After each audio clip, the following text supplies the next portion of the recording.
So, gents, we are live for our first podcast episode review.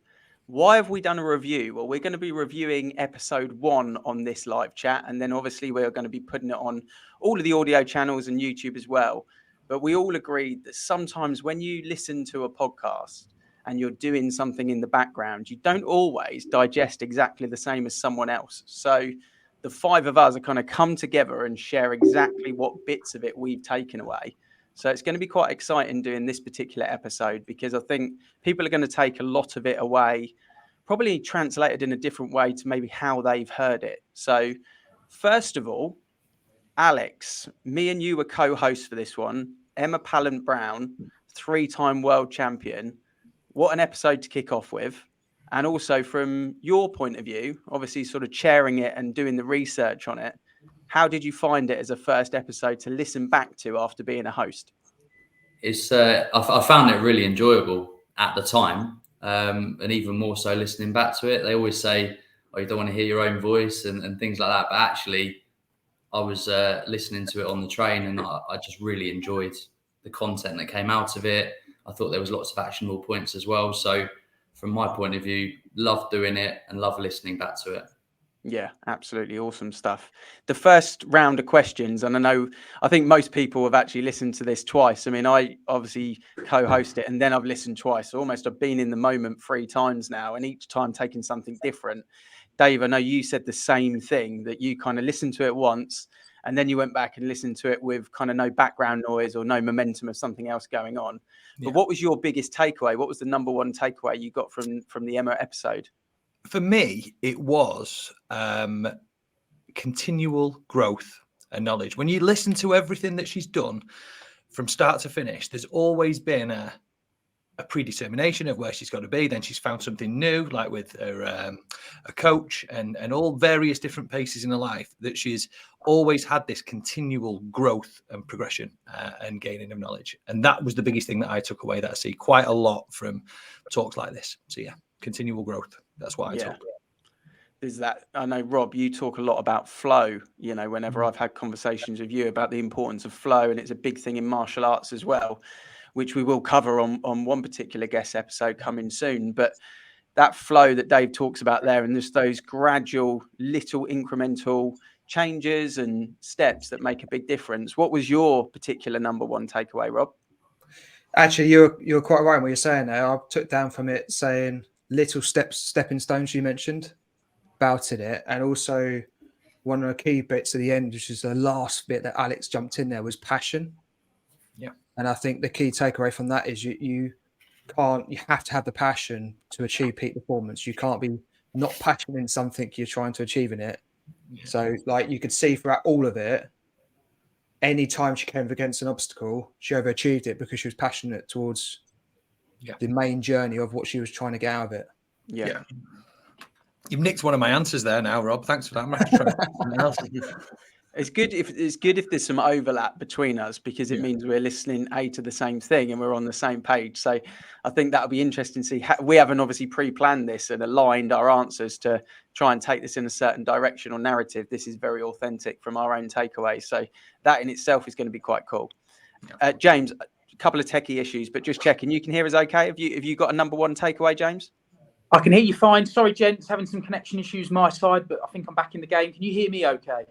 Yeah, all good. Over to you. Awesome. So, yeah, tricky. When you say number one, I had like 5 or 6 real strong takeaways. I'm not going to jump on what the fellas have already said, because I am aligned very much with the passion comment. The big one for me was the variety piece, you know, where it was variety for her is really, really important, not having all her eggs in one basket at one point in time, like she did do with the running side of things. It was then, okay, I need to mix this up a little bit. And actually she was a happier version of herself because of it. And that really was a strong takeaway for me. Yeah, she mentioned that a lot, actually, the variety side of things. And it was quite interesting later on when she gave a little bit of advice as well, directly to me, actually, when I was talking about running and just the recreational part of it, and how people have really adapted to running and cycling as part of their sort of habitual routines. But where she gave that little bit of advice there, it was about just enjoying it and kind of keeping the variety there. That was really cool. Alex, what about yourself?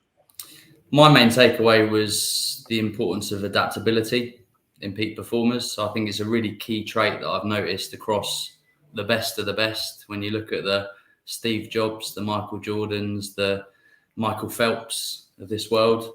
So she'd obviously had a really good running career set for the stars, and then she had a really bad injury. So that rehab process suddenly became, as a big transition for her. The training she had to adopt through COVID to maintain levels of fitness. And then I think, just going from that injury and being a runner to then pivoting into a multidiscipline event and taking on swimming and cycling and having to be really good at both of those quite quickly. I just thought adaptability stood out for me massively. I wrote down pivot after injury. You actually use the same words. A line. Is that your number one takeaway? What's your one? Absolutely my number one takeaway, because I think, especially when we're talking physical exercise and this sort of elite level, injuries are going to happen. And the amount of times that you go down, you play six-a-side football with your mates, and you kind of say, "Oh, you can play a bit." Yeah, I used to be on so and so books, but I got injured, and it's kind of, that's the classic kind of male thing, isn't it? From the football point of view, is we're all on someone's books, but we got injured. But she legitimately had that, and she pivoted into this, and she became a 3-time world champion. 19-time Ironman champion. I think in between the episode and now, she's actually won another Ironman competition, because I saw her Instagram profile change from 18 to 19. Insane. And the same in aquatics as well, and in swimming, she's world champion in that. So that's pretty awesome. So we're live now. It's exclusive to the Facebook group. If you're watching, you're joining us. I can see a couple of people checking in. Even if we're live or not live, you can still put questions and comments into the group. We'll answer them as we go, or we'll answer them later on. But it'd be great to get in the review comments on the podcast your number one takeaway from the community, and the same in the Facebook group or the comments on YouTube too. So that's our number one takeaways, which, there's some gold in there for sure. This is a curveball question that we want to throw out. What was the number one surprise when it comes to the podcast? Because sometimes I'm listening to a podcast and I've got big eyebrows and they go up, and I'm like, oh, I was not expecting someone to say that. And if you're around me because of the size of the brows, you will pick up that I've just been surprised. So James is loving that. So I'm going to go straight to him with his biggest surprise shared on the episode. So the eyebrows comment was the bit that got me in. You're getting in there early before anyone else jumps on it, right? Yeah.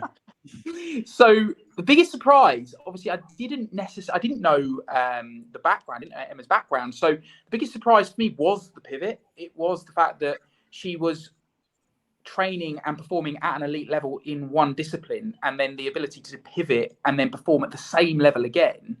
I think in many ways the term rinse and repeat gets used a lot, doesn't it, in business and in many spectrums. But that fascinated me. That was the biggest surprise, was the ability to have that mindset to go, okay, this over here has become a problem, but I'm going to now be world class over here. Yeah. It's not just doing it, is it? It's being a 3-time world champion in it. This is where I've trained my life and my direction, and her Olympic ambitions early on and still now. But to go full circle into 3-time world champion in something else after that's where your foundations were laid was pretty powerful. What about yourself, Dave? To be honest, not a great deal surprised me about the story, and I think that's because I've got my own bias as to where she is kind of now, and based on the stuff I've done in the past, I kind of know where that would go. So not a great deal of what she said surprised me. I seem to hear a lot of the stuff that she said that resonates with a lot of the stories you hear of similar people that they've done this, they've got so far, they've found a problem, but they've not let that stop them. They've found something else that they could take the same attributes from the previous sport into the next one with some new learning. Nothing really surprised me about what she did, to be fair. So I'm sort of ruining your question. But not a great deal did surprise me about it. I see it a lot with top performers. It's a very similar mindsets. It's that caliber of mindset, which when you see 3-time world champion, you almost know that they've got that grit, that desire, that commitment, and that passion to be able to do something. So in a positive way, it's kind of, success, the blueprint, you know, you can learn a lot from other success. So there's probably a lot that could be adapted into other professions as well. It is. From that point I mean, even when you look at the thing that she obviously went from running and then into the triathlon, it doesn't surprise me that well, maybe she admitted herself that she may not have been as good of a runner as she certainly is now with the triathlon. Whether that was the truth or not, who knows? But it makes perfect sense to me that if somebody can be at a very, very high level in one sport, they've probably got more chance of being high level at another sport than somebody who's not been high level. Like Michael Jordan jumps from one sport, bang, straight into another one, and he's just awesome, and golf and everything else. It makes perfect sense to me. No, love that. I asked her a question around stress, and this was the bit that surprised me the most. So I wanted to share it. She mentioned first and foremost that her mentor was Kelly Holmes, so that in itself got the old eyebrows raised, because that's quite a powerful, you know, personality to have in your life. But what was most surprising is the advice that Kelly Holmes had given her was around when Kelly came out and said she was gay to the world, and the pressure that and stress that she had on her own shoulders from keeping that inside of herself meant it was hindering her performances. And when she actually released that and shared that publicly, everything was just decompressed, and she then became the superstar that we know Kelly Holmes. And what Emma then adapted to her own game was actually, no, find a partner, be happy, relax, don't let things kind of come and smack you in the face and then hinder your performance. Actually be a happy athlete and be the best athlete you can be. And we're obviously all talking about in this project peak performance, the best version of yourself. And I think that was a really positive surprise that I got from it, was that advice from Kelly Holmes under the pressure that she put under herself, shared with Emma, that then probably relates to a lot of us, you know, when we are stressed or we're having a down month or week or day, you can't perform at your ultimate, and it does have a big impact on you. So that was my number one kind of surprise takeaway in a really positive way, to be fair. What about yourself, Alex? I've got to admit, I was similar to Dave when I heard this question, where not a lot surprised me about it, because kind of I've looked a lot into that peak elite performance mindset, and you know I could see how she was operating, and it was incredibly impressive, but no major surprises. But just in this conversation now, you know, hearing James talk about her pivoting into different disciplines, you know, we hear a lot about the 10,000 hour rule. You know, one of my favorite books I read when I was younger was Matthew Said's Bounce. And, you know, how much time and practice it takes to get good at something. Whereas actually, I very much doubt that she spent 10,000 hours cycling and 10,000 hours swimming to get to a level that she did. So again, is that just a big thing around that mindset and that focus, and the fact that she has that sporting background that allowed her to maybe do it in 1,000 hours or something like that, to be able to compete at a world level. So, you know, just even this conversation we're having has allowed me to answer that question. So thanks, James. Yeah, love that. Rob, what about yourself? Biggest surprise? Firstly, Bounce is actually in our community resources hub as well, and around the levels of peak performance towards it as well. So definitely worth signing up to that.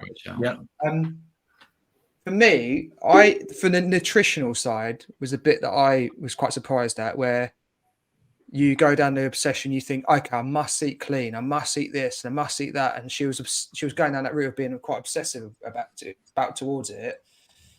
And obviously then she goes and meets someone like Kelly Holmes, who basically turns around and says, well, just be happy, and a healthier body works better. And then obviously off the back of that, she's achieved greater PBs of understanding, not necessarily probably what you might be able to read a lot about, saying this is the way you've got to do it, but actually how does it work for me? Like, what does my own DNA, like, do I have to eat more protein and carbohydrates, or should I be getting up in the morning and doing this routine because it's different for me as it is for someone else? So for me, biggest takeaway for me was actually you'd associate going to someone like them, turning around saying you're doing it wrong because you need to be harder, and they've gone, no, you're actually doing it wrong because you need to relax a bit more. So it's a big one for me. That nutrition side of it is powerful. And then there's a lot of people out there, I see on my socials, people want to run their first half marathon, beat their best time, couch to 5K, do a park run for the first time. CrossFitters out there, are erupting everywhere. Everyone's doing their own challenges and trying to kind of be physically challenged and mentally at the same time challenged. But the nutrition side of things, she almost said she was unhealthy, I think, didn't she, Alex, at one point? Yeah, when she was underweight. Yeah, definitely not healthy. and I think she then said she got on the bike, and when she got on the bike, she was like almost derogatory looking at some of the other girls that were on the bike, thinking, how are they eating so much on the bike? Like, what is wrong with these people? And then she quickly realized after hours of being on the bike that you need that nutrition value. I listened to an awesome podcast the other day from the science director for Talk, which is an energy gel that you can take in endurance for cycling and running. And he was actually talking about the science behind the only way you can get enough glycogen and carbohydrates into your body after 90 minutes worth of exercise is 1 molecule of glyc, 2 molecules of sodium, salt, and 200 molecules of hydrogen. And where a lot of people get it wrong is the only way that transporter can get into your system is you need all three in balance. And people get the gut ache when they're running or training is because it's all backing up in the belly because you can't get all three of them in. So I've been doing a lot of research on the nutrition. It was quite interesting to hear what she actually said there as well. She shared loads of good advice, and we probably covered some of it in this kind of review here as well already in the first kind of 3 questions or the first 2 questions. But Rob, what was your best piece of advice maybe you've taken personally, that you've maybe adopted or brought into, because you're a runner as well, you just this weekend you did 10K, you do a lot of marathons, pushing for ultras. So what was your best piece of advice that she shared with the group? I've sort of changed it, just being on this listen to a podcast. I think you mentioned it, Ian. She said, let things go.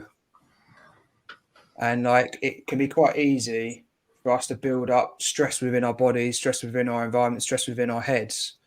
But like going back to what you said about flow, the more stress you have inside you, the more inner chatter you have in your brain, the more you'll struggle to achieve any peak performance in your life. Because either if you're stressed, you can't sleep.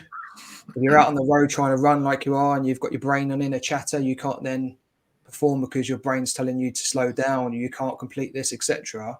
And I think, we're in this world where we get a lot of, the controllables, like what can you control and what stuff can you let go? Like, do you really need to hold on to that stress? Where could that energy be used up in actually gaining forward momentum rather than being an anchor in your life? Yeah, powerful in all sorts of different parts of your life, like you say there, not just physical activity. 100%. Dave, you were nodding there. What was your biggest piece of advice shared by Emma that either you took away or you think other people could benefit from? Passion. It was a word, passion, and what that meant to me in actual fact. So I think passion is huge. I know it's been brought up in different parts of this, to be honest. A few people have mentioned it, but what is passion? For me, it's a big goal that you're excited. You see benefit in achieving. And I think that is a huge thing that we can take, not just for sports, but we can take into business, into relationships, or whatever else. So for me, one of the biggest takeaways is, find a passion, find something that really lights you up and makes you excited and makes the journey that's going to get there a hell of a lot easier, because there's going to be bumps, turns, and probably a few broken knees along the way. But if you've got that passion and the real reason to get there, you'll find the fuel. Yeah, she said, don't stop enjoying it.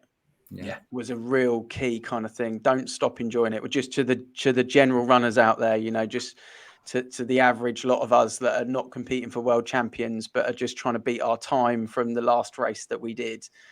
Don't stop enjoying it with your training. Don't get it to the point where it becomes obsessive or unhealthy and you're not smiling while you're doing it. So that comes from the passion element of things as well.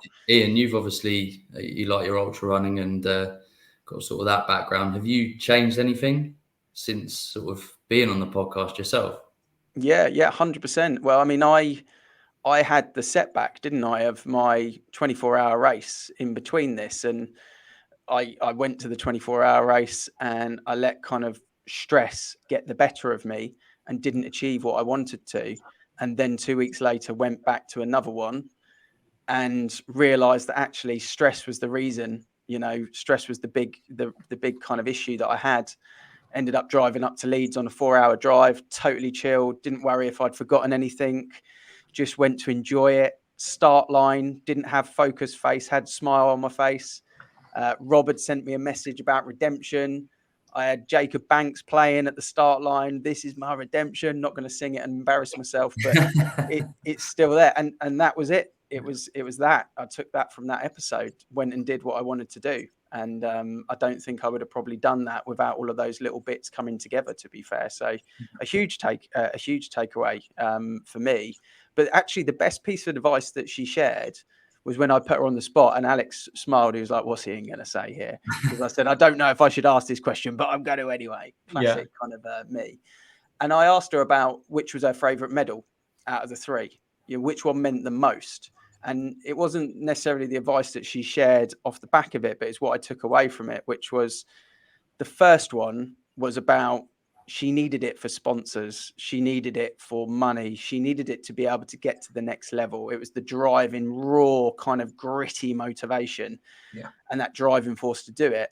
And then the third one was almost a point to prove that there was a new breed of athletes, younger girls that had come through, and she needed to prove it to herself, not to anyone else, ultimately to herself.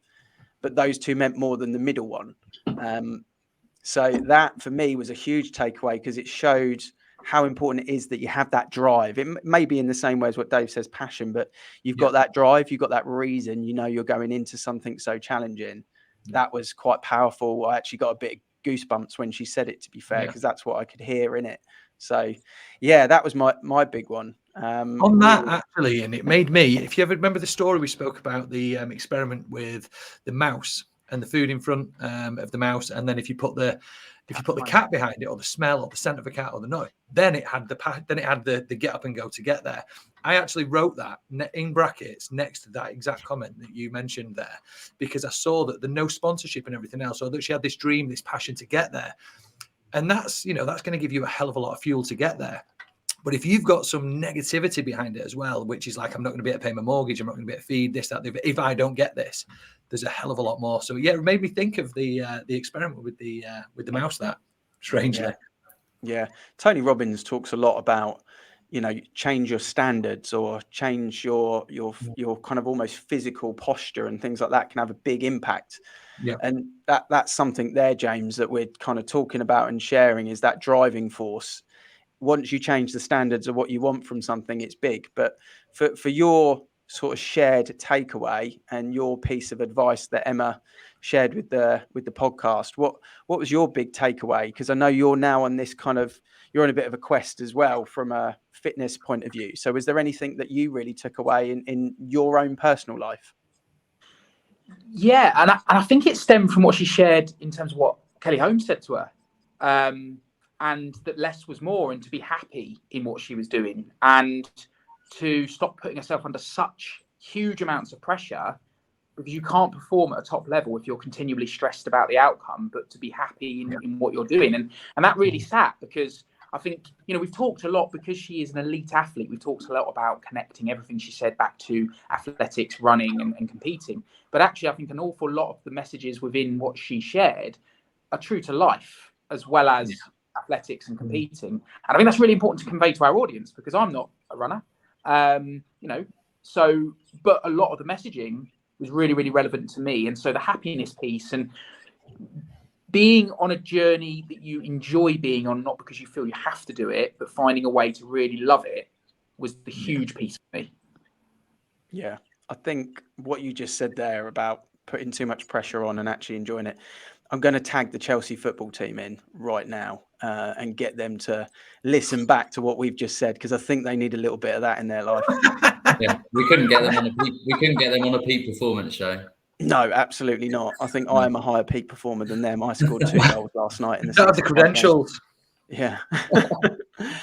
Alex, to kind of summary, anything, not necessarily the best piece of advice, but anything else that you took away as a host on that particular episode, you did a little bit more fact finding and research than any of us. You introduced Emma to the episode as well, to the show, which was great. We're all grateful for. Any little nuggets that were heard or that you've digested afterwards that you want to share with the group? I think the final thing that I picked up on was she spoke about the importance of setting goals and focusing on the input and not the result.